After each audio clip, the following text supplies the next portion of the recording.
aspect of perception. I think they call this talk something to do with perceiving reality or something like that. Let's try to work out an idea together that hopefully will give us a very important insight into almost every Torah aspect or angle, and also every aspect of life and its ups and downs. And then, if we can, let's try to apply it to Hanukkah and see how we can take this universal idea and find it expressed in Hanukkah. Let's maybe start. Let's start at the top. Let's try and look at the source of this idea, and then let's try to see its applications.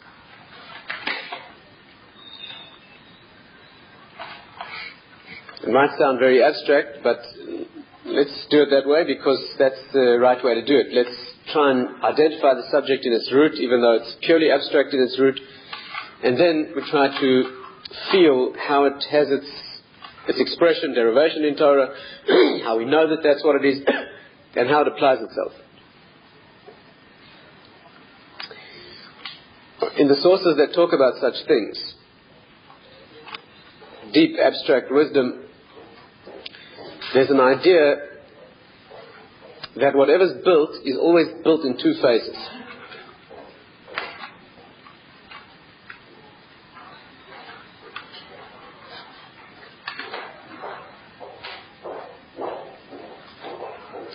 Anything that's built, anything that happens, always happens twice. And the way that it happens has a particular pattern which is universal. Now, let's try to study that pattern in its abstract perfection or in its idealized form, and then we try to understand more deeply what it means. The pattern is that, let's try and say it as close as we can to the official or formal sources. When anything's created, we can visualize it or we can see it as a light shining into a darkness. That in its most rarefied sense, if you want to go up to the most abstract analogy or expression, it's not an analogy, it's actually if anything, everything else is an analogy. But we say that there's a light that shines into a place of darkness, then the light goes away, and then it shines again. It's called the first light. All these things have names. Then there's a second light. Each of the stages has a name. Light that shines first, it gets taken away. Certain patterns, certain reasons. Then it shines again a second time, it gets taken away again. But that's the pattern. Some of the details are that the first time the light shines, as it were, it is doing it for a reason. It's creating the possibility of the second light being there. The second light, the one that is lower, the one that belongs in the lower place, could never be there if the place were not first formed. First you have to have, if you wanted to put it in scientific terms, you would say that before an object can exist, there must be a space for it to occupy. In deeper terms, you'd say that before anything can exist, its possibility of existence must first be present. The space in which it will live must first be carved out. If there's no space for a thing, it cannot exist. The first light carves out the space. Again, there's a lot more detail than we need to go into now, but that's what it does. But it goes away. And the reason that it goes away is because it doesn't belong there. It only came down in order to carve out a potential, a possibility, but it goes away. In fact, it leaves something behind. What it leaves behind exactly is not so important for now. It leaves a very small residue, which is just enough to keep the place open. And then the second light comes down, and it's the light that belongs and remains there. It's a much weaker light, it's a much lower light. After all, it's the light that belongs there. It doesn't go up after that. Right? That's the idea. Absolutely clear?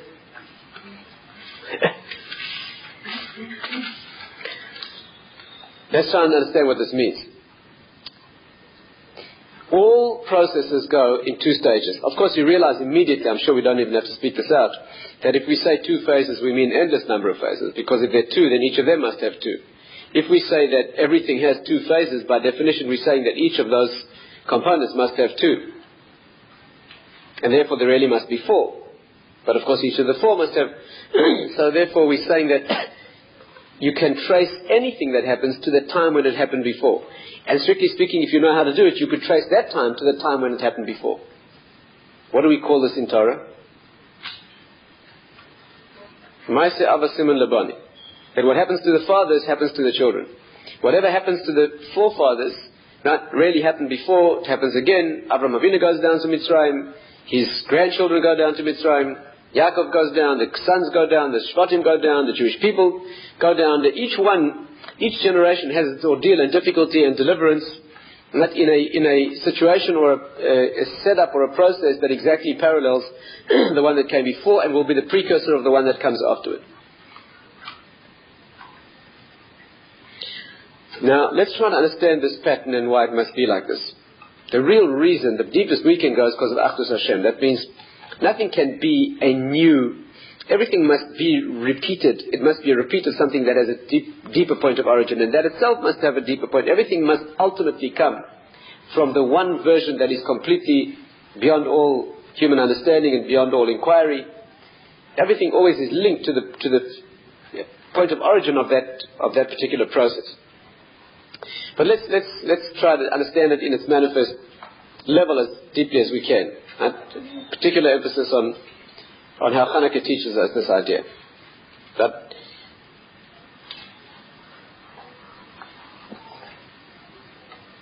the reason for this two-step process is because there must first be a very bright light that shines. But the point of the exercise is not that light. The point of the exercise is the second one, which is much more feeble and much fainter, but it's the one that justifies everything. Let's try to take some examples. I hope it'll make it plainer. Obviously, when we look at the formation of the Jewish people, we must be able to discern this pathway. Let's look at the moment or moments of formation of us as a nation. But again, you'll find the same thing in the life of every individual and every point in time. But let's focus on it for a while, just for a few moments. How does this thing manifest in the formation of the Jewish people? Let's understand it deeply there, and we'll be able to take it further. Stay with me carefully. When the Jewish people is formed, the process begins in a world of darkness, right? We are in Mitzrayim, in Egypt, exiled and enslaved. There's no light at all. Almost no light at all. It's a situation of tremendous brutality. The word Mitzrayim, you know that the word Mitzrayim, the commentaries, the Maharal and others express the fact that Mitzrayim means Meitzar Yam. Meitzar in Hebrew means a squeezing or constraining, and Yam means 50, Yud Mem. The concept is that the world comprises a dimension that can be measured, that always has 49 stages. It has 7, but each of the 7 has 7. There are always 49 stages. That's called Midah. Midah means that which can be measured, not measurement. Why is that the right word? Because Midah is Mem Dalet Hey, which is 49. Right? See, Hebrew always teaches you what it's saying intrinsically. The world of measure, in other words, in English we would say the finite world, that which is subject to measurement, that has 49 stages. What comes beyond that is that which cannot be measured. We call it in Torah the 50th, but we don't mean 50, we mean that which is beyond counting. The Torah's way of expressing it is the 50th dimension. Example is there are 49 days between Pesach and Shavuos. Shavuos is the 50th day. It is unmeasurable. How do we know that? The Torah says, Tisperu Chamishim Yom, count 50 days. Do we count the 50th? We don't do it. We count 49 days, and the 50th day, which is Shavuos, we celebrate the Yom Tov of Shavuos. We don't count anything. Why? The Torah says count 50 days. The way we count that day is by not counting it. The way we indicate the dimension of the day is by showing that it's impossible to give it a number. 50 means that which is beyond number. So the process is a process that can be measured. Then the 50th is that which goes beyond number. Egypt, Mitzrayim, is that which constrains the 50th. It does not allow the infinite or the spiritual to manifest. That's where we were. Complete darkness. The 50th dimension, that completely transcendent level, that is not manifest in Mitzrayim, in Egypt. What happens? In that darkness, the light shines. Can you see it? Hashem arrives, and as it were, into that dimension of darkness, and the plagues begin. The makkahs, right? The plagues begin. One after another of 10 incredible revelations takes place. Now, each one more intense than the one before. You know that from the moment that the plagues began, the slavery ended. Right? There was no exodus yet, of course. But they were not, in other words, they weren't enslaved. They were free to sit and watch this demonstration of divine revelation. Each of the makkahs, each plague, was another building, another step in the building of the Gilui, the revelation that Hashem was building for his people. And in this crescendo of revelation, Gilui, the process ended with the 10th of the plagues on that incredible midnight, which the Psukim indicate was a night that really looked like a day, a night that was light as the day. And as the light had come into the darkness so intensely that even the night looked like a day. Yom Asher lo yom v'lo layla. It wasn't day, it wasn't night. I mean, something even higher than day. But anyway, the light comes in. The firstborn are destroyed. Of course, that's parallel exactly to Hashem's firstborn being born, which is us. Right? We go out of Mitzrayim. 7 days later, we reach the sea which splits. And that moment is the highest revelation that any human being had ever experienced. There it says that the lowliest of the Jewish people saw more than the highest of the prophets ever saw subsequently. Right? It was 50 times as much as what happened in Egypt, or 200 times, or 250 times as much. Many, many, many times greater than the potency and the voltage and the revelation that had taken place in Mitzrayim. That's what happened at the sea. So what is the pattern? The pattern is situation of darkness. The light shines very intensely, and it builds up to a peak. And then we were put in the desert and told, if you want to get to Sinai, you have to walk through the desert. Now, let's understand this carefully. You know that a desert means, again, to our insensitive ears, it means what it meant to you when you were 6 years old learning in Cheder, which is that the desert is a place of sand without any water. It's dangerous. You have to understand that Torah is always talking at a much deeper level. Of course it was a place of sand without water. But desert in Torah always means a place that is a place of intense death energy. If it means a place that's hot and dangerous without water, then in the spiritual dimension that's what it means. The Jewish people were required to move through the dimension, how intense is the ordeal of the desert? How much energy of negativity and death is concentrated there? Think for a moment, recall for a moment, that in the years we spent in the desert, not those days that took us to Sinai, but due to whatever it was that we failed and we were required to wander in that desert for decades. During the years that we wandered in the desert, you'll remember that we were faced with 10 ordeals and we failed all of them. Do you know what the nature of those 10 ordeals was? Those 10 ordeals were the challenge and the opportunity to conquer all 10 dimensions of evil. In other words, the desert is the place where all evil, the cosmic range of evil is concentrated, and the Jewish people were given the opportunity to kill all of that. In other words, the journey was intended to be from the lowest point on earth, which is Egypt, to the highest point on earth, which is Eretz Israel, going through all dimensions of the world's reality and detoxifying, decontaminating, in other words, wiping out all of the world's evil, so that the journey would end with utter perfection and be no more evil left. And of course the battle was so tremendous and so great, in fact, the enemy was so enormous, the cosmic power of it, we failed all of them. We failed all 10. You know what you have to understand is that the plagues that took place in Egypt were also 10. And the ordeals we had in the desert were also 10. Everything in the Torah, every 10 is always parallel. Always. Everything. Every 3 is parallel to every 3, every 7, if it's 10 plagues there and 10 ordeals there, they parallel each other. You know what the parallel is? Listen well. In Egypt, in Mitzrayim, Hashem came in and said, look, you sit back and watch how it's done. I'm going to knock out all 10 dimensions of evil that the Egyptians have perpetrated and contaminated and damaged. I'm going to show you how to purify something in 10 stages. You're going to be left in the desert yourself after this, and that's when you're going to have to do it. And that's exactly the pattern. The first night is when it happens for free. You sit back and watch well and take note and learn. And then the lesson's over, and then you have to do it yourself, and that's when the danger begins. That was the message. You have to understand that, again, this is an endless subject, but Maharal explains that, that the 10 sayings, the 10 ordeals, the 10 plagues in Egypt were parallel to the 10 sayings of creation. Again, it's obvious that the 10 parallel each other exactly. The 10 ordeals in the desert, can you see that where had the 10 difficulties that we went through in the desert, where had we gone through them once before? Maaseh Avasim and Labonim. Didn't Avraham Avinu have to go through 10 ordeals? What was the 10th of his? Firstborn, wasn't it? Sacrificing his firstborn. That's parallel to the night of destruction of the firstborn. You have to work it out in detail, always exactly parallel. The Maharal says that all 10 plagues in Egypt were an exact repetition of the 10 sayings of creation, but in reverse order. Why? The world is created in 10 dimensions, right? Without going into the mystical detail. The world is created in 10 layers, 10 levels. How do you do a thing like that? You start with an infinitely dimensionless center, and you build a layer around that, until finally you have 10 layers that are constructed, right? What's the beginning? Bereshis. Bereshis is the moment of firstness where the thing begins.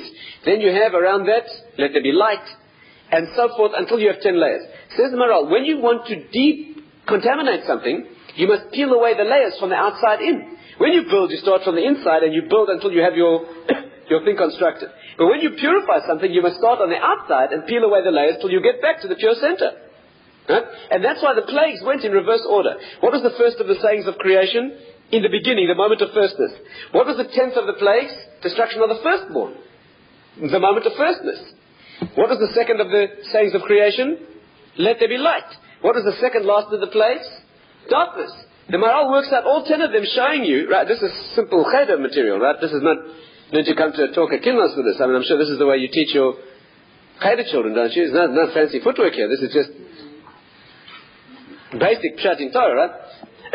This is how it works. Now, you see from this that what was happening in Egypt was that what the Egyptians had done, which was they had damaged the fabric of their society. They had built a culture that was so immoral that they had damaged and soiled and sullied all 10 levels of the creation within their society. So the plagues came to cure and purify all of that. But in the desert, we didn't face 10 levels of an individual society or culture. We faced all 10 root dimensions of evil themselves. That's how immensely negative and threatening and dangerous the depth of the desert was. That's another subject in its own right. But let's extract from that only one thing. Let's identify the process. What is it? First of all, Hashem appears. Right? And you get uplifted. Do you do any work for that? No. We just suddenly found that the slavery was, in fact, the Ari says that had it gone on for 1 second longer, we would have disappeared. Had the slavery in Egypt continued any longer, we would have disappeared. Sunk in Egyptian, completely annihilated. That's why Hashem took us out at the instant that He did, because we couldn't have, at the lowest point imaginable, at that moment, because we were about to disappear, Hashem saved us. Did we save ourselves? No. We sat back and Hashem arrived. One plague after another, uplifted, until finally the 10th one, an incredible blaze of miracles when Hashem Himself appears, not through any agency. And if you think that's something, 7 days later at the sea, that pales into insignificance. You're talking about an incredible moment of it, and then you get dropped in the desert. You want to get to Sinai? Now you walk through the desert. And only if you survive that, then you get to Sinai, which makes everything else pale into total insignificance. What's the pathway? Let's just understand this. This is the pathway of all of life. If you don't understand this, there's no hope. No hope. No hope for coping, no hope for relationships, there's no hope for anything. Especially this generation which doesn't know the secret. Life is like this. First, Hashem does it for you for free. You don't deserve it. You didn't work for it. You didn't earn it. But He does it for you for free. And just when you think it's going to last forever, pulls it out from under you, and that's when you feel the cruel hand of despair, potential depression, abandonment, betrayal. But that's where you become who you have to become. You don't become who you have to become while He's doing it for you for free. But He has to do it for you for free first, otherwise you wouldn't know what's expected. Right? Let's try and get this clear. You know, Pesach is Nisan, right? Nisan Iyar Sivan takes you to Shavuos. Nisan is Nisim, it's miracles, you can't miss it. It's miraculous, you don't have to do anything. Then comes Sfiras HaOmer, which is very dangerous. It's a very, very difficult time. Historically, it's been a very tragic time for the Jewish people. Can you see what's happening? There's the miraculous revelation, and then you enter the danger. You know that Nisan is miracles. Which is the mazal of Nisan? What is the zodiac of Nisan? The sheep. The sheep. It's a passive animal that gets led passively. Iyar, when you spend time in the desert, what is the mazal of that month? The ox, the bull. That's an animal that has to develop its own willful strength. What's the mazal of Sivan? Ta'omim, Gemini, twins. See what's happening? First it gets done for you entirely. Then you have to entirely do it yourself. And then there's the harmony of perfect balance between the two. That's what it is. That Gemini is Ta'omim, twins, is Sivan. That's Hashem and us. It's the written in the oral law. It's Moshe and Aaron. It's the two luchos, etc., etc., etc. It's the perfect harmony. Right? Absolute equality and harmony. Nisan, Hashem does it all. We just get carried along as passengers. Iyar, he steps back and we have to fight it out in the desert. Sivan, we come together in perfect harmony, perfect partnership.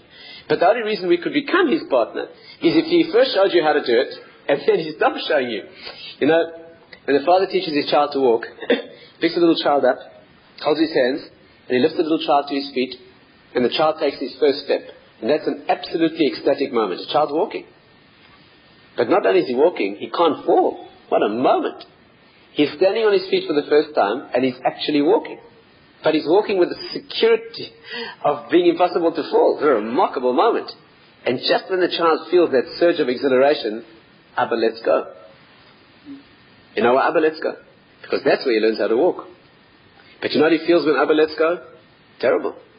He feels the danger. He's been lured into the situation there's no way out of now. And who let him down? The one who put him into it. You know the betrayal that feels like? Understand what's happening? But that's when he learns to walk. And then when he realizes what's happened, then he rushes into his father's arms. And then he realizes only then that in the moment of his father's abandonment was manifest a greater love than when his father held him. That's not how it feels when you're going through it. That is the story of the whole of life. There's a first light that shines. It doesn't belong here. The light's going to go away. It does not belong here. It's a very, very strong light. It's a pure gift. But it doesn't belong. It's not going to last. It just makes it possible that the second light shall shine. Then it goes away. Then the second light shines in. That's the real one. That's nothing compared to the first one, but it's far more. Let's try to understand this. See, this generation thinks that it's all the free gift of the free lunch. So when it goes away, they feel terrible. They've been let down, and why me? And it's all unfair. And that's real life. The first thing is not real. The first is a quick fix. That's why they're into drugs and other quick fixes. They want it artificially and instantly and now. And as soon as it lets them down, they want another quick fix. That's what happens. So they get married again, and they get married again, they get married again. California, they don't bother to get married now. Why be let down? It's going to let you down anyway, Sima. But that's exactly the... Let's try and understand this. You see, the pattern is that first you have to be uplifted. You have to be shown, and you have to be convinced and inspired. You have to be shown what it could be to be there. The only way you can do that is you pick the child up by his hands. It's completely artificial, it's meaningless, but it's necessary. And then you have to abandon him. That's the only way to do it. Both phases are essential, of course. And it's only the combination of both phases that leads to the perfection.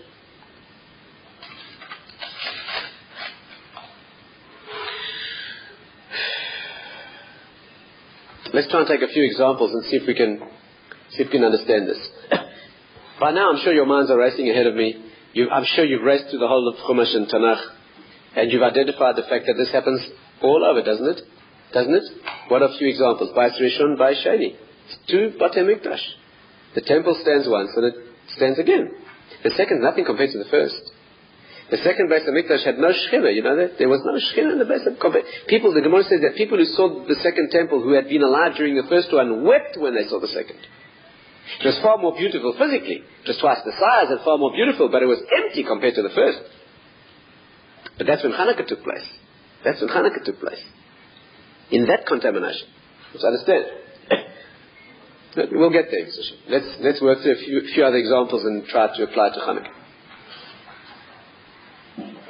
Hanukkah is a very small light, but it's the real light.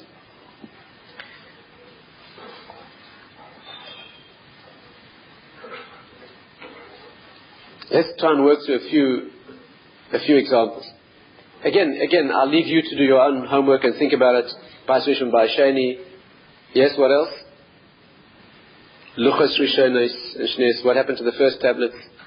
Weren't they incredible? The first Luchos that Moshe Rabbeinu got, did he have to do them himself? He was given them a miraculous gift. Unbelievable. The writing was written all the way through, completely miraculous. Maral says it had the written and the oral law all on one absolute book. But they broke. They didn't belong here. They broke. And Hashem said to Mishakech that you broke. And that's exactly what was needed. And the second ones had to be carved out by a human hand. But they're the ones that lasted. And so it goes. There's first a level of perfection in Gan Eden, and then there's an exile, and then there's the rest of history. Not pretty. It's not a picnic. There's no resemblance to the one that came before. And so it goes. Every event in Torah is Maaseh Ava Siman Labanim. First the fathers go through it, and they show how it's to be done, and then the children struggle through it. That's how it has to be. Let's take a few examples and see if we can see how universal this idea is, if I haven't managed to convince you already. You know, if you look at life, you'll see that life fits into two phases. Now, if we can just make it a little bit more sophisticated, you know, we said that if this idea is true, it must apply everywhere. Correct? So can you see that if you take a lifetime, you must be able to divide it into two phases, and you must be able to identify these two phases as being synonymous with those two. But then if you take a life and you cut a smaller piece out of it, you should also be able to see the two phases there, shouldn't you? Because of everything. So you could take any piece of a lifetime, no matter how big or small, and you'll be able to see that it has two phases. Let's try and do that. You know, the body's built that way. You know that your body's built, the way your nervous system is built, is such that you can only have a sensation for a very brief time. It gets taken away. If you feel something, your senses only feel it initially. Then there's an accommodation and you can't feel it anymore. You have to touch it again.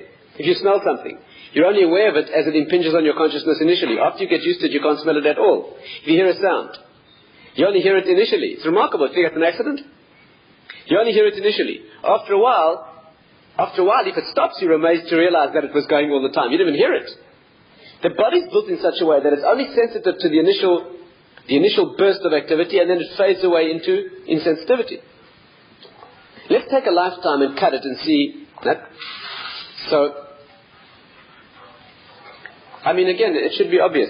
Take a life, take the expanse of a human life. Let's take a human being before creation, the soul before it's put into a body, and then the soul in a body. Well, can you see the two phases? The neshama before it's put into a body is part of it's in Hashem's world. Can you imagine anything more supercharged than that? And then it gets put into the earthiness of a body. Ooh, that's the second phase. That's the second phase. In fact, it's so painful that the neshama refuses to go in. The neshama weeps and cries, and the midrashim say that when Hashem says to the neshama, you're going to go into a body, it starts objecting and crying in terror and misery. Hashem has to trick it into going, you know that? Hashem has to trick it into going to a body. He has to lock it into a body so that it feels what it is to be alive. The midrashim say that Hashem says to the neshama, you're going into a body. The neshama starts weeping hysterically. Hashem says, I'll tell you what I'll do. I'll put you in a body only for 1 second and then you can choose. So the neshama says, fine. So Hashem puts the neshama into a body for 1 second and the neshama says, don't kill me. And that's how you get born. But it doesn't want to go there. Because that's the second phase, that's painful. But that's where you become you. You're not you in the first phase, you're just a potential. It's only when you come down here and you go through all the gruesome difficulties of this thing, then you become, then there's a rushing back into your father's arms at the end. And then you realize it was not abandonment and difficulty, it was what made you you. And you can't realize it while you're going through it. Make sense? Let's cut it a bit more finely and see if we can identify the same pattern. Let's leave out the world before this. Let's take the formation when a child is in the phase of pregnancy and then when it's born. What does the Gemara say about a child that's unborn? Hashem teaches it the whole Torah. Can you see this? What an uplift. What Hashem appearing in Mitzrayim. Right? Who could give me like those months when I learned Torah? The Malach comes and teaches the child the whole Torah. There's a ner doluk al roshei, there's a light lit above his head. But Sefer Boim is Sefer Olam Vad Sefer. He sees with this light from one end of the world to the other. You know, that's what the Gemara says. And he learns the whole Torah. Actually, some commentaries say that what the child learns, he learns his own chelik in Torah. He learns the whole Torah as it applies to him and his life, or her life. Exactly what this child will need to know forever. Right? That means this little baby, while he's unborn, knows everything there is to know about the world. He knows, it's indescribable what this child knows. Misofa olam vat sofa. Do you know what that means? And where does he see it? In his own existence. You know, it says, there's no doluk al roshei. You know what that means? There's a light shining above his head. There's a light, you know what it means? There's a light shining on his head. That's a little strange, isn't it? If you want to illuminate a scene, you don't shine the light on you. I mean, if you've got a very big ego, I suppose you might. But you don't shine the light on you. If you want to see a scene, you shine the light on the scene. Why is the light shining on his head? That's where he sees it. That's where he sees it. He sees himself. He sees the whole world within him. Imagine that. And then what happens when he's born? Bal malach v'seisur al piv. The malach strikes him, and the child forgets everything, and he's born a simple, unlearned baby who knows nothing. First of all, the first obvious question is, why would Hashem teach a child the whole Torah if he's going to make him forget it? I mean, well, what's going on? The answer is, the child doesn't forget. What happens is that incredible wisdom, that unbelievable expanse, and that is driven deep into the subconscious. The child's born with deep in his subconscious. He has all that wisdom. It's just out of reach. Why? So that swirling around just beneath the surface is an awareness and an intimation that it's almost there. How many times in your life haven't you felt that just out of reach? It's there. Haven't you ever how many times have you felt in your life you've been here before? You know why? You have been here before. And that's how when you hear something true, you hear a Torah idea that really resonates, and it strikes a chord. How do you know that it's true? You know how you know? Because it's inside already, and it's setting up a resonance with that which is, in fact, that's how you know it's true. If you never had this in you, if you're like they teach you in the secular world, that you're a piece of blotting paper, biological protoplasm, right? Completely unprogrammed, yes? Now you emerge like this little gorilla that they say you are, and you start learning things. So as things go in, they go in. Why do you respond? They're wrong. You know why you respond? Because things aren't going in. Things that are going in are bringing out that which... You know, when people learn Torah, they say a chidush. Somebody learns Torah. You see, a man sitting in the basement is learning Torah. Suddenly has an incredible original insight. Amazing insight. Writes it down. A few minutes later, it's a good day. Another insight. Writes it down. And if he's a big Talmid Chacham, he'll eventually come out with a book, a sefer. He'll publish a sefer of his own chidushim. What a chutzpah. What a chutzpah. You're writing Torah? It's Hashem's Torah, it's not yours. How can you make up Torah? What is that? But you know why you can do it? You're not making it up. You're just bringing it out. That's all. You're not making it up. What a chutzpah to make up your own Torah. You can't make up Torah. But you're not making it up. It's deep within. And you know what? Everybody writes chidushim that is his own Torah. You know why? Because that's yours. It's your chelik. It's deep within you. And what happens when you learn, what's happening when you learn Torah is it's resonating. It's picking up the sparks of that which is there already, and it's bringing it out. This is one of the incredibly rare examples where even in English they know this. Even in English, you know what the word in English they use is education. Do you know what that means in Latin? Educo in Latin means to lead out, to draw out. Again, they don't know this. When they use the word education, they think they mean indoctrination. Indoctrination means to put the doctrine in. But whoever coined the word education originally, they knew what they were talking about, because you're not putting the doctrine in, you're leading it out. That's what you're doing. You really are. Real education isn't to stuff information in. It's to resonate, it's to get the process going so that the wisdom comes out. That's what it is. And that's why when you grow and develop, you have the motivation to grow and develop. You know why? Because deep inside, swirling beneath the surface, is this incredible sense of inspiration, this incredible sense of things being larger than they appear to be, and you know it's like that. And otherwise you wouldn't be motivated. If Hashem didn't do that when you were an unborn child, you'd be born like a little piece of blotting paper. You'd be born a little neutral gorilla. And you go through life swinging in the trees. You have no inspiration, no intimation of that which is deeper. So he doesn't do that. First he gives you the phase of inspiration. When he lifts you up and holds your hand, that's when you're unborn. And then at the critical moment, when you're enjoying the most incredible and idyllic existence, who give me like those months? Blow takes it away. But that's why you're able to go through life and able to achieve something, because you were there once. You were there once before.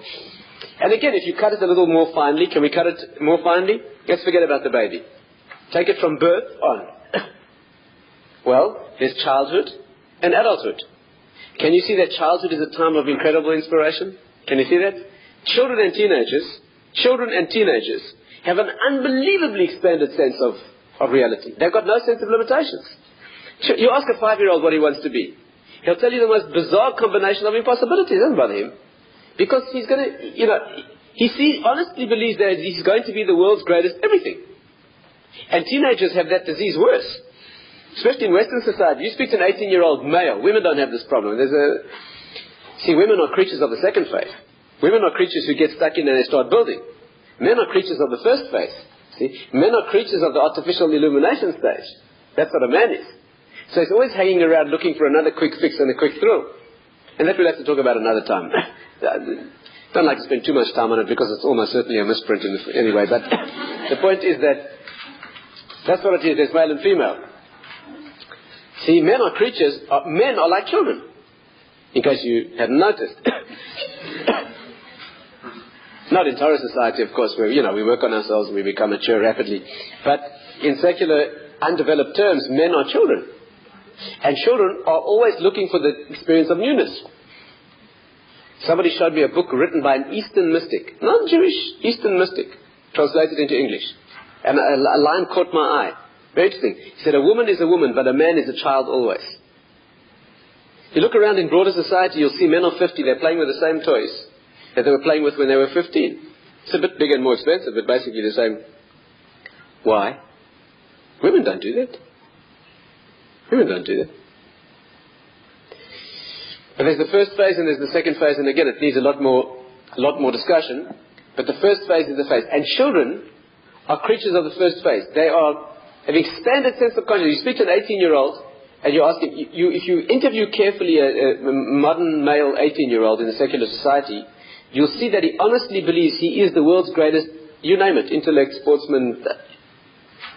What happens when he's 28 and 38 and 48 and 58 and he's not the world's greatest anything? There's only two consequences, only two options. Either depression, they are morbidly depressed, or they keep right on fantasizing that they are the world's greatest. Everything is haven't had time to do it yet, but they'll get there. It's one of those responses. But that's not our subject for tonight. The point is that there's this incredible sense of expanded consciousness, right? That everything's possible. There's no limitation.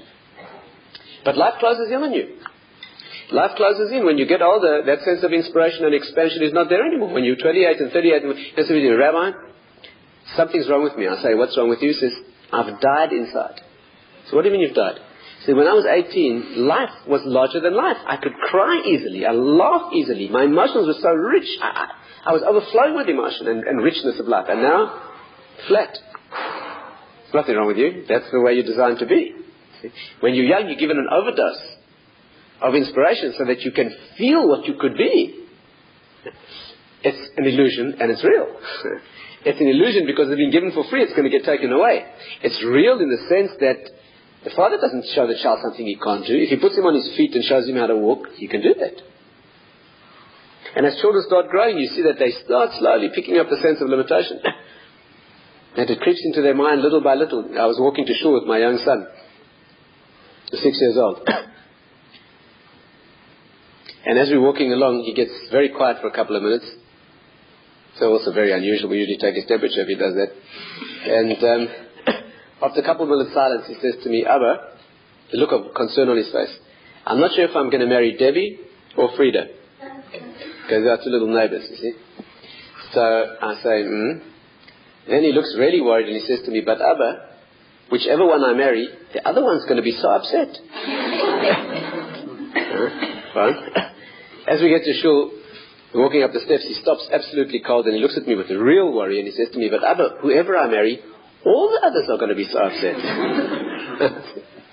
You see, for the first time in his little life, he's realizing things close down. There's certain options. You don't have it all. But children don't realize that naturally. See, Hashem gives childhood an incredible dose of light. The first light shines very bright. Children have a sense that the world can be perfect. Children don't have the sense of responsibility and limitations and the limitations of finance and of practicality and of health, and they don't have that. They just have an incredible illusion of potential, and that's what it is. But it's not real. It is real, but it's not real. That's how it goes. And all experiences are like that. The first time you meet somebody, a new relationship, or in the Baal Tshuva world, very often you see people who become more Jewishly observant and knowledgeable. People who start out in a more secular mode, Baruch Hashem, these days have hundreds and thousands of young people going through that process. You see that this person, when they start out, it's unbelievable. They'll tell you that they started this Jewish learning, they were flying. Every line they learned, they met some rabbi or some teacher, everything he said, everything they learned was incredibly inspiring. And a couple of years later, it's hard work. Very hard work. I remember a certain young man standing next to a certain Rosh Yeshiva at this is a chasana in Yerushalayim. And he was standing next to this Rosh Yeshiva. He himself had gone through much of this process, and it so happens that the Rosh Yeshiva he was standing next to had also gone through this 30 years before. One of the very earliest, 30 years before, this man was. And he himself today is acknowledged Rosh Kollel of a big yeshiva. He said to the young man, "How's it going in yeshiva?" The young man said, "Rabbi so-and-so." I said, "It's so hard." He said, "When I started out, everything was so incredibly inspiring. Every piece of Gemara I learned was absolutely amazing. And now I sit there and I sweat and I strain. Hour after hour, it becomes more and more difficult." The older man looked down at him and he said, "I see you're in phase 2. Oh, then it became meaningful. They understood that's the way it has to be. See, but it's that sweating and struggling with the Gemara, that's what builds your mind. That's how it goes. And so forth and so on. Perhaps the most important example, which we don't really have to go into in detail now, just refer to it briefly. The most important example probably in Western society is marriage. In marriage, in the Torah world, Baruch Hashem, people know that marriage is something that has to be worked on. But in secular society, marriage is not surviving. Marriage is not surviving. As you well know, the divorce rate now is quoted in most Western societies, communities, as being over 50%. But in California, they quote the divorce rate now as being 60 to 70%. And that's a place where hardly anyone gets married in the first place. It's a place where you imagine that those who are getting married probably, they must be unusually dedicated. Why? Because the relationship between a man and a woman has got two phases. The first, if you search for a name, the most appropriate name for the first phase is probably romance. And the second phase is love. And what's incredible is that in Hebrew we don't have a word for romance. We don't have a word for romance, we have a word for love. The word ahava is based on hav, it means to give. Love is where you give, like Rabbi Dr explains at great length. You love where you give. That's why parents always love their children more than their children love the parents. Because the giving goes in that direction. Give. The mother's love is more intense than the father's because she gives life itself. She goes through it. You love where you give, not where you get. So we have a word for that, ahava. But romance? We don't have a word for that. What is romance? It's this illogical emotion. In the secular, you wouldn't know anything about it. But in the secular world, they tell me that it's written in the books over there, that it's an illogical, swirl of emotion. Is this person sitting in a room and this other person walks in. And as they look at each other, there's a very interesting music that sort of wafts in on the breeze. And from the other side, it's the sound of bells, that come in. And then you get this very strange asthmatic feeling. Well, what does that mean? Nothing's been shared yet. Nothing's been given yet. You talk about love. It's not love. And they've got the chutzpah. Do you know what they call it? Do you know what the climax of romance is in the secular world? It's called love at first sight, which is the most intense paradox. By definition, there can't be love at first sight. Love is after 35 years of giving, intensely, fearlessly, totally giving yourself. You can talk about love. But if you just take a look at somebody, there's no giving. So we don't have a word for that. We don't even have a word for it. But Hashem gives it to you. You know why? Because He gives this swirl of emotion to people to get them involved in a relationship, to give them an inspiration and the thing starts with a flash of potential. That's what it is. It's an illusion, but it's real. But then He takes it away. You know when He takes it away? Exactly at the point where the young people think that it's going to last forever. The moment that they suddenly become clearly aware that this is going to be forever, pulls it away. Not after you get married, about 2.5 hours after you get married. Out there, that's what it is. And if you read their books and their novels, again, you people wouldn't know about it. But if you read their books and novels, you see that's how it is. She's taking this Caribbean cruise. And as she comes up on deck, there standing at the rail is this creature in a starched white uniform with a little cleft in his chin and a few blonde curls. And as she looks at him, this music, drifts in over the waves and the bells and the asthma. Yeah. Those novels end 2 pages later. Because 35 years later when she comes up on deck, it's like if she doesn't heave him overboard. If he's still there. The young man says to me, Rabbi, so I look at his hands, his knuckles are white on the table. He says to me, you've got to help me, I've married the wrong woman. I said to him, why is she the wrong woman? I used to get dizzy. And I could not breathe properly. He said, look, I couldn't breathe properly. Now I've been married for 2.5 months, breathing fine. He said, you haven't married the wrong girl, that's the way it's supposed to be. He doesn't know that. Why? Because you know what they've done? They've brought up a society and they've taught them romance and called it love. That's what they've done. They've built a picture in their society, in the media, in the literature. They've taught young people a thing that is in fact romance, and they've got the chutzpah to call it love. So these people think that they have love. And then what happens is 2 months later, when it's not there anymore, they think they've made a mistake, and then they go looking for it someplace else. Because nobody told them that life consists of 2 phases. Life consists of 2 phases. That's how it is. It's not meant to last. It can't last. Can't last. If you got asthma 3 months after getting married, you better see somebody professionally, because it's your chest. No. It's not your heart. It's your life. And if you're still hearing bells 35 years later, you need medication. It's not.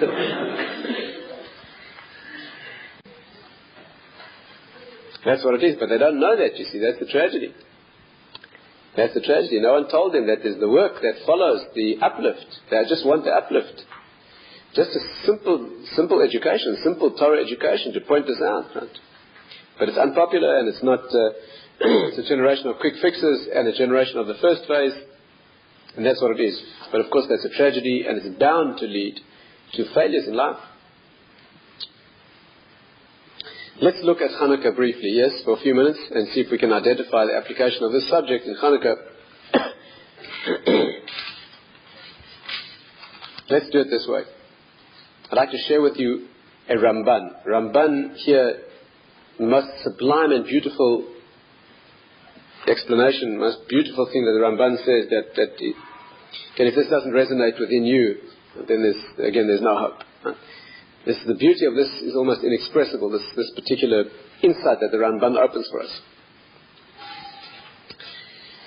Where do we meet Hanukkah in the Torah? So, you know that the parasha of the menorah, right, the lighting of the menorah, like we light the menorah, the original menorah in the Mishkan, the sanctuary, the lighting of the menorah, that parasha follows immediately after the dedication, the Chanukah HaMizbeach, the dedication of the Mizbeach, the altar, in the Mishkan that took place in the desert. Yes? You remember? What we have at the end of the parasha is the Nesim bringing their gifts. They all bring their gifts, which are the moment of inauguration, if you like, the moment of ignition of the Mishkan, where it will enter its service as the focus among the Jewish people where Hashem's Shekhinah will reside. They all 12, all the Nesim are bringing their detailed gifts. And the very next parasha is the parasha of that Aaron will be given the job. Hashem will tell him that your work will be to light the lights. You will come in every morning, you'll find the western light burning miraculously, and then the other lights will have gone out, you'll fix them and clean them and relight them, etc. That is Aaron's work. We know that everything in Torah is significant. If these two are put next to each other, there must be a reason. So Rashi says the following thing. Rashi, bringing from Chazal, says the following thing. Stay carefully with me, it's most beautiful. Rashi says this. Aaron HaKohen, Aaron the priest, Aaron, was watching the Nesim, the princes, bringing their gifts. And Chal Shadaito, it means his mind almost went. His mind weakened. He couldn't take it. Why? Because he had no part to play. He and his tribe, he and the Kohanim had no part to play. Every Shevet, every tribe was bringing gifts that signified the beginning of the function of the Mishkan, right? This was the day of Chanukah HaMizbeach. By the way, it was supposed to be Yes, 2 days ago. It was supposed to be the 25th of Kislev. Only Hashem put it off until Nisan, right? For a certain reason, because Nisan is the month in which Yitzchak was born. Why did Hashem want the Mishkan in the month in which Yitzchak was born? Yitzchak was Avodah, no? He was the first Korban, wasn't he? Yitzchak was the first Korban, so the Mizbeach should have its moment of ignition. But Chafei Kislev is the time when it was ready. And then Hashem compensated Kislev by giving it our Hanukkah later, centuries later. Hashem gave it compensation. Listen to this carefully. The moment of finishing of the Mishkan, which is compensated by Hanukkah later, listen to how that develops. Aaron is standing there, and he watches all these Nasim bringing their gifts. Aaron HaKohen is a man who lives entirely for Avodas Hashem. He is Avodas Hashem, that's all he is. And when he has no part to play in this, he cannot take it. His life is not worth living. It means, in a sense, he almost lost his mind. When Hashem saw his distress, Hashem said to him the following thing, Chayecha, which is the language of an oath. Hashem swore to him, Shelcha Gedola Mishalayim, yours is greater than theirs. Why? She'ata metiv as aneris. You, or Madlik, you are the one who will light the lights. It says Rashi, that's why the Parsha of the menorah follows immediately after this Parsha. He was standing there feeling terrible because he and his Shevet, he and the Kohanim had no share. So Hashem said, don't worry. And the very next mitzvah is, you light the menorah in the Mishkan, and that will be your... And then it's the Nisya Shvataita, his mind settled and he felt fine. He had his role, and everything was fine. That's what Rashi says. Beautiful. Beautiful explanation of how that follows this, what he must have been thinking and how it's resolved. Comes along the Ramban and asks a whole list of questions on Rashi which seem absolutely unanswerable. And paraphrasing slightly what the Ramban says just to get a feel, he says the following thing. Stay with me carefully. First of all, why was Aaron feeling bad when he saw them bringing their gifts? Because he had no role to play? Had he forgotten that he was the whole Mishkan himself? Aaron's the high priest. He went in there, he offered all the sacrifices, he did all the work of the... He was the only human being who went in on Yom Kippur, into the center of the Kodesh Kodashim. He takes the Keteris in, the incense, he atones for the Jewish people. Is there anything in the Mishkan that's not Aaron? You hear the problem? Again, are you with me, everybody? He's standing there, right? A man who has virtually every role in the Mishkan is his. These people are bringing gifts and he feels terrible because he's got no role to play. What? And not only that, but they're bringing a one-time gift. His is a permanent role. He daily has all these things to do. And they're bringing a one-time gift at the moment of inauguration, and he can't stand it. Why? Secondly, if that was the problem that he was feeling bad because he had no role, how did he feel better when Hashem told him to light the lights? It's another function. He'll light the menorah. Why does that make him feel better? The Korbanos aren't enough. The Keteris isn't enough. The Kodesh Kodashim Yom Kippur is not enough. Hashem tells him, well, yes, you've got all that, but there's another one. You'll light the menorah. Then he feels okay. Why? Doesn't make any sense. Thirdly, there are many questions here. What did Hashem mean when he told him, yours will be greater than theirs? Yours will be greater than theirs. Why? Why is lighting the menorah greater than any other function than what they're doing? How do you judge these things? Why is it greater? These are some of the questions the Ramban asks. And he answers the most inexpressibly beautiful answer. Stay with me carefully. Again, I'm paraphrasing and filling out a little bit just to make it clear. The Ramban says that what Aaron was feeling bad about is not the fact that he had no role to play. He had not forgotten that he had just about every role to play. What he craved was Chanukas HaMizbeach. What he was craving was the moment of beginning. That moment never comes again. He wanted to be there at the moment of dedication. Everything that comes after is only an expression of that moment of dedication. Everything that comes afterwards is only an expression, a manifestation, a bringing to the surface, a bringing out of that which happens. But the first moment is everything. Everything goes after the first moment. He wanted Chanukah. That's what he wanted. Chanukah Samizbech. Chinuch. You know what Chinuch means? Education. That's what Chinuch means. It's the starting off of the process of development. He wanted to be there at the beginning. That's what he wanted. He wanted to be there at the dedication, the inauguration, the ignition of what the Mishkan is. That will bring the Shekhinah in. That's what they were doing. His role is a role. He plays. He has many parts to play. But there's one priceless moment. There's one inexchangeable, priceless moment. And that's the moment when you bring those gifts and you do what you have to do, and Hashem comes to meet you. And that begins the process. Hashem couldn't pacify him with any other role at all. That's what he wanted. And therefore, when Hashem saw that that's what he wanted, Chanukah's Mizbech, Hashem came to him and said, Chayecha, yours will be greater. And Hashem was not referring to the lighting of the menorah, says the Ramban. What Hashem said to him was, you know what's going to be your role? Many generations from now, out of you and your tribe will come Kohanim, who will rededicate the temple in the time of the Greeks, and they'll relight the lights. It's the lights of Hanukkah that Hashem was offering him, and that's greater. You know why? Because the second light is greater than the first. The first light, when Hashem comes down to the Mishkan the first time, it's a free gift. Hashem comes in. The Nesim are bringing their things. They're in the desert. It's prophetic. Hashem is right there. Hashem is uplifting them, taking them out of Mitzrayim, carrying them on his hands. It's an incredible light, but what? You've been carried as a passenger.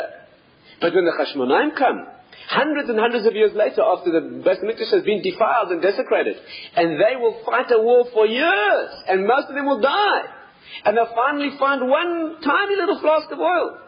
They'll rekindle that little flask of oil, and it will remain as a tiny flame in Jewish windows that will never go. The first one goes away. The Mishkan is not with us anymore. The Beis Hamikdash is not with us anymore. It gets taken away. But the second one's not going to get taken away. The second light that those Chashmonaim did, that burns in your window, and it's going to keep burning on you until Mashiach comes. It's never going to go. That's Chayecha. That's yours is greater than this. That's what he craved. You have to understand this. He wasn't craving a role. He was craving Chanukah Samizbech. He wanted to be there at the dedication. And Hashem said to him, you're going to get the second dedication. Not the first one that I'm doing. That these people are my passengers who bring in these gifts now and manifesting that. And you're going to be able to do the second one, which is the one where I leave your hands go and you walk. When the Jewish people are uplifted now, as I'm carrying them like on eagle's wings through the desert. Now that's the moment of the first light. But that's not where you'll become what you have to become. I'm going to take that away from you. This place is going to be destroyed. It's going to go into hiding. The Kalim will be buried. The menorah is going to be hidden deep underground. When the Romans and when they destroy the temple, they won't even find it. It'll be buried deep and the place will be lying in ruins. But then there'll come a time when your grandchildren, your great-grandchildren, they will rededicate a defiled and a heap of ashes. They'll rededicate it and they'll reignite that Mizbech. And when that happens, that's going to be a light that's nothing compared to this. This is my light. It's infinite, this light. That will be a tiny little Bach Shemen. 8 days of a little flickering remnant of a miracle. And you know what will happen from that little light? The Jewish people will enact a mitzvah to light that light. And that light of the Chashmonim is going to burn in every Jewish window. And it's going to go year after year and century after century. And it's never going to go. You'll bring in the Messianic light again. Then he felt okay.